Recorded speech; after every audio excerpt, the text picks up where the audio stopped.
Welcome to the Irish Farmers Journal Weekly Podcast. Hello and welcome to this week's podcast. I'm Hannah Quinn-Mulligan, news correspondent with the Irish Farmers Journal.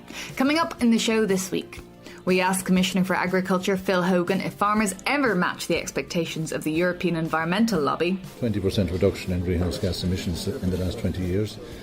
The nitrogen application on our lands is reducing. Soil erosion is decreasing, but we never hear those figures. And a programme that pays farmers up to €80 a day and helps vulnerable people in society. Was there anything that you're faced with that you just said, oh no, this is too much, but you got over it in the end? Oh, the pigs. The pigs? The pigs, the smell. But I got over it then, and then I went to go see bulls. But first, the big bad Brexit. Michael Wallace will soon be the new Professor of Agriculture and Food Economics at UCD. He's been studying the impact of Brexit on British farms in his current research at Newcastle University. And he told Thomas Hubert how changes in trade rules will affect farm income on both sides of the Irish Sea. So we have, I'm part of a research team at Newcastle who have done a fairly large-scale modelling exercise looking at the impacts of different Brexit trade scenarios and also the effects of possible changes in farm support policy for British farmers after the UK leaves the European Union. So we essentially modelled 2,800 farming businesses from across the UK, looking at what the impacts of those different scenarios would be on their farm incomes.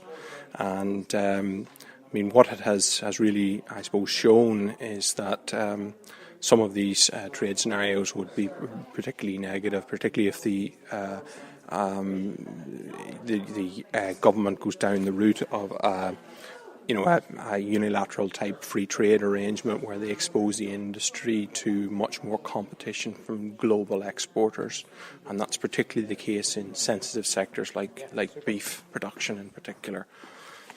And you've also looked at it regionally, and Northern Ireland in particular. What did you find there? So, in the case of Northern Ireland, the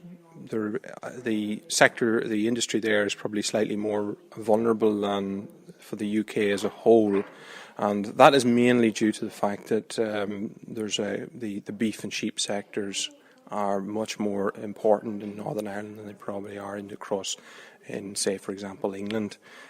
So that has tended to make some of these scenarios look particularly negative in the context of Northern Ireland. One indicator of the impact of Brexit is how many farms return a profit and how many are loss-making. How do you see this from your modelling evolving depending on the type of trade the UK goes for and the type of policy and internal payments they have? Yeah. So what we essentially found, and is taking a kind of Northern Ireland analysis in particular, in the baseline kind of situation as like business as usual with the UK remaining in the European Union, about 15% of farmers were not making money. When we impose a kind of unilateral free trade arrangement, obviously that reduces key commodity prices, particularly for beef and sheep, and the consequence of that would be to push up the number of loss-making businesses closer to 50%. Now, if on top of that direct payments were phased out, and obviously DEFRA has suggested in their consultation exercise that that is something that could possibly be on the agenda, the effect of such a phasing out of direct payments would be to push close to 80% of farming businesses into loss-making scenario, which is obviously very concerning. Finally, from the Irish farmers' perspective in the Republic, there also is an option for the UK to go more protectionist and impose tariffs, the standard WTO tariffs. As the closest producer with the closest relationship to the UK, could that be an advantage to Irish farmers if that was the scenario? Yeah. No, I think that WTO type scenario would likely be the worst outcome for Irish farmers. What that would involve is the imposition of tariffs by the UK on imports. So the consequence of that would be very, very negative, basically reducing the potential value of the UK market for Irish exporters by the effect of those tariffs, those extra costs on doing that trade. So it would be very detrimental to the Irish industry. In the case of the UK, because the UK is principally a net importer of food products, the effect of tariffs would be to increase domestic prices for most of the commodities, in fact all of the commodities which the UK is a net importer for, and the effect of that then would be obviously positive for farm incomes in the case of the UK.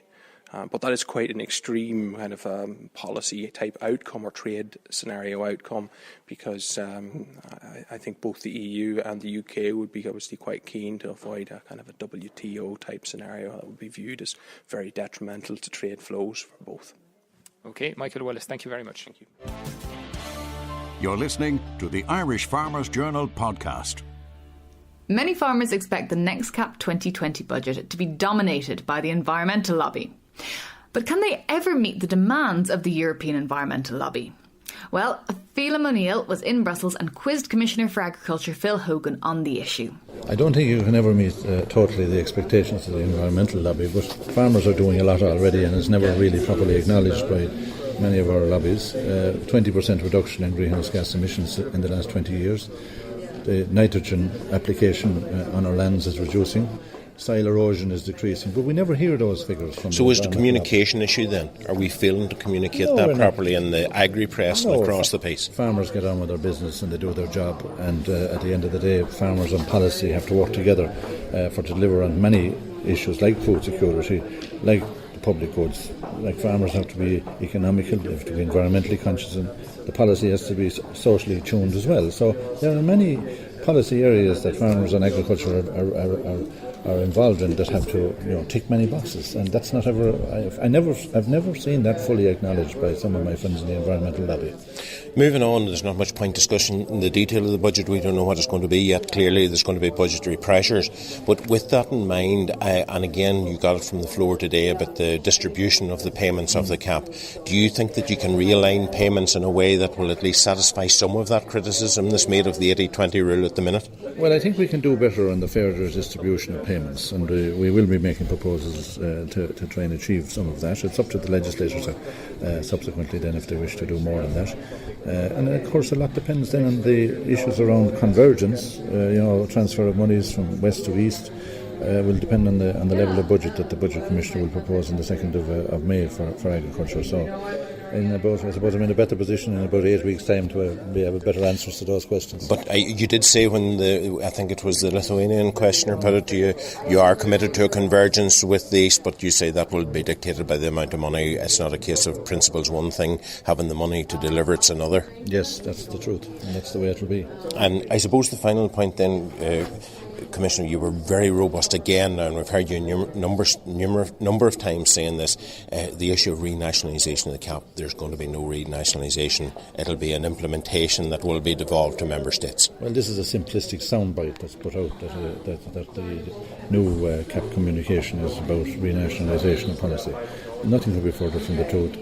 The policy will remain at EU level, and it will be up to the Member States to convince the European Commission in the approval of their plans that they meet those objectives. We're going to give more flexibility to the Member States to design measures that will be more in keeping with their local area.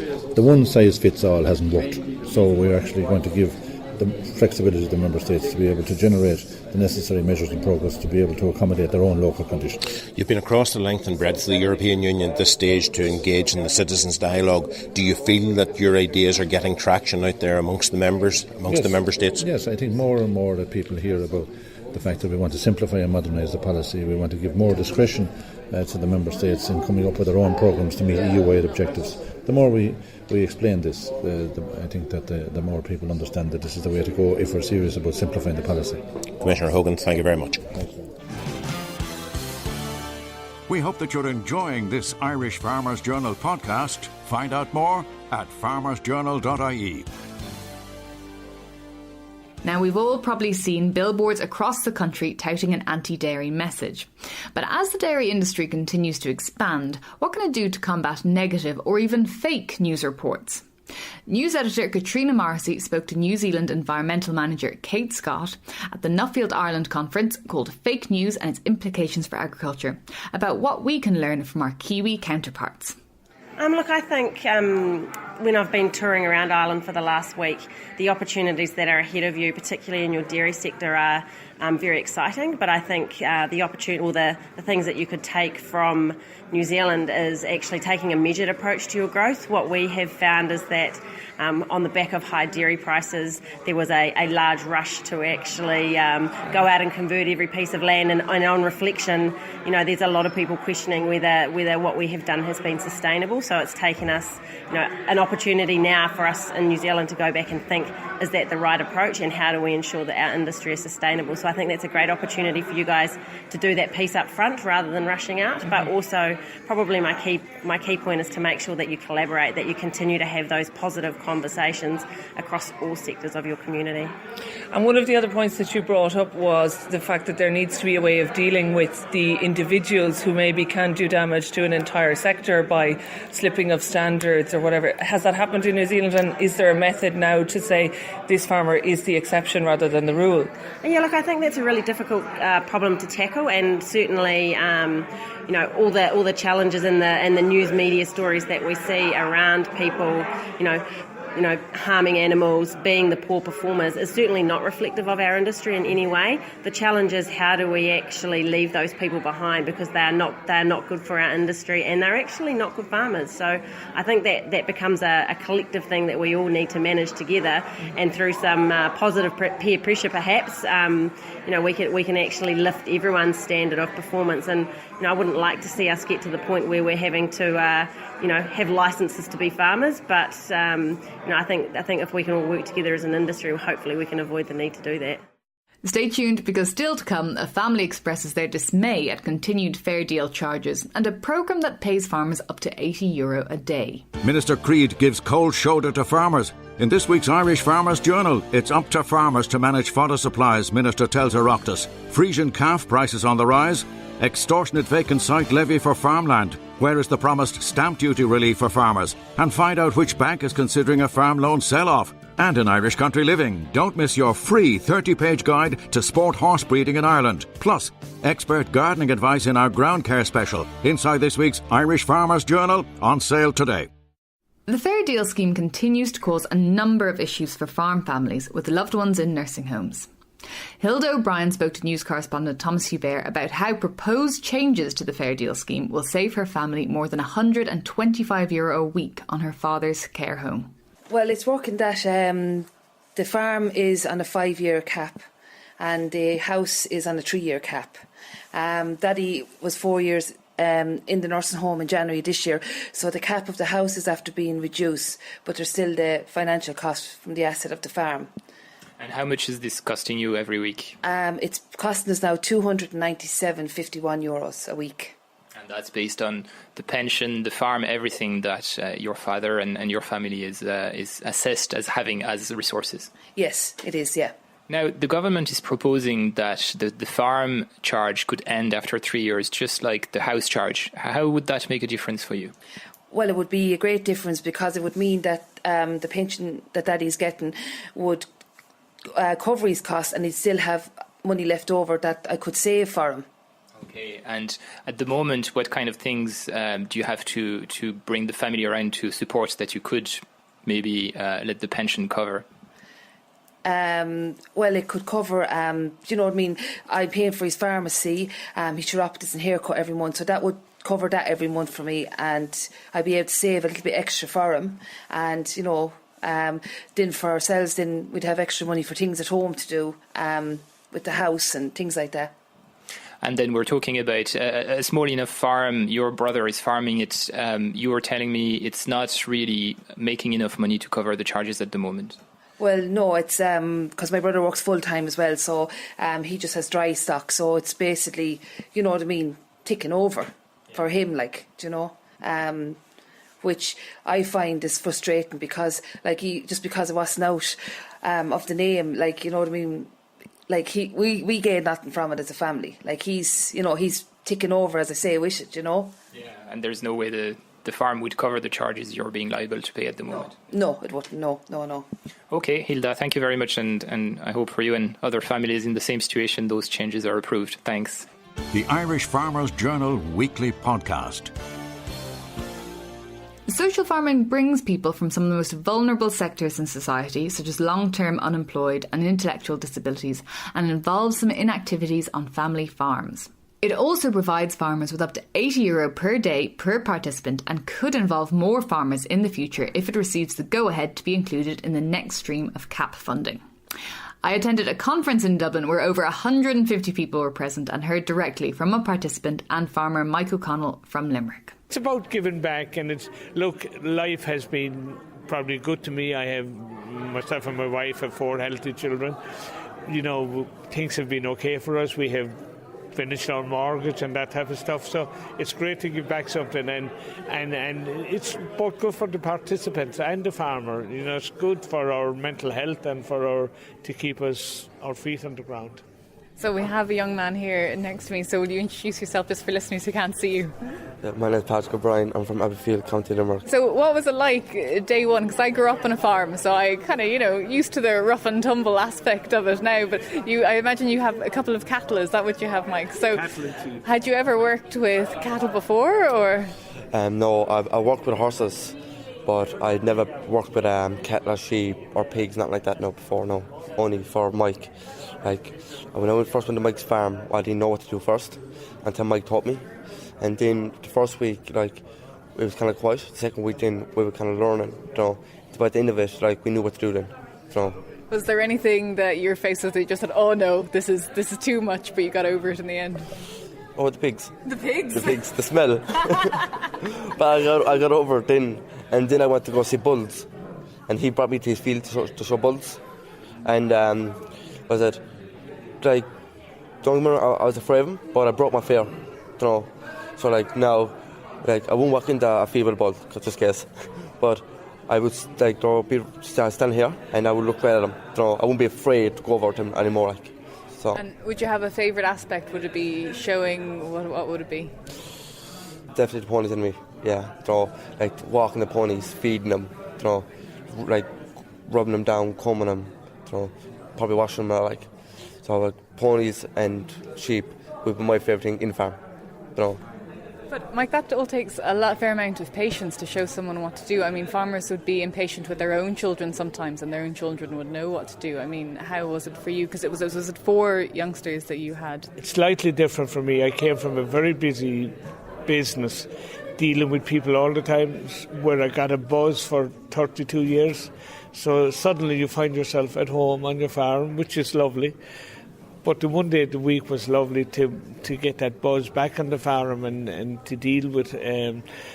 So I didn't look at it as a hindrance. I enjoyed every minute of it. I love dealing with people, and that's what I did all my life. So it may be easy for me, easier than maybe some other people, but for me it was a pleasure to deal with them, and to see a good result at the end of it was the main thing. To see Patrick being able to stand up on the last day of our placement and do MC and talk to 70, 80 people, whatever was there that day, and to me that was just fantastic, Because I remember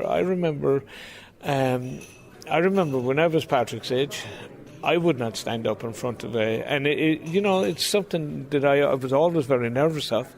And I think there's great credit due to Patrick for being able to do that stuff, So it had an effect on your confidence over the time frame that you were there, was that it? Yeah, before I would never do this. I would never actually stand here and do this And you've just done a presentation in front of, I'd say, 150 people here today in Dublin as well, and there was no bother on you. No, see, what broke my fear was when I did actually the MC in Mike's farm, right? And then I thought, so if I could do this, but I could do in front of a lot more.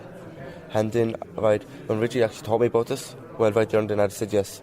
Because I always wanted to do something like this, and I'm hoping to get farther from here now on. So I hope to God I'll get my own job, work on the farm. And if I do, all I could thank is Richie, Nicole and Mike for what they did for me. So only for them, I won't be here.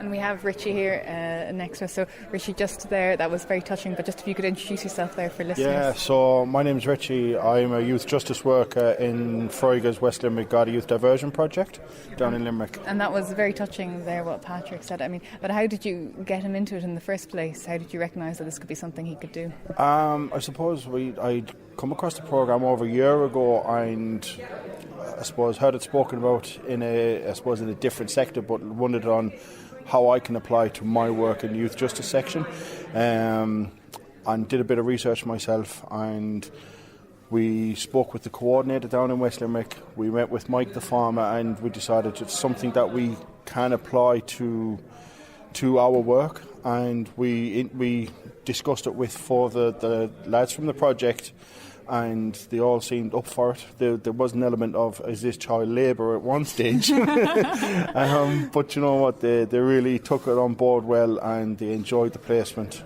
And I think they've all developed different skills throughout the 10 weeks that we spent on the farm. So we've seen a personal story here now, and obviously it's worked in this case, but overall has the results been positive? Absolutely. I suppose we work on an evidence base and outcomes focused, and we set objectives at the beginning of this programme, and by far and away those were achieved.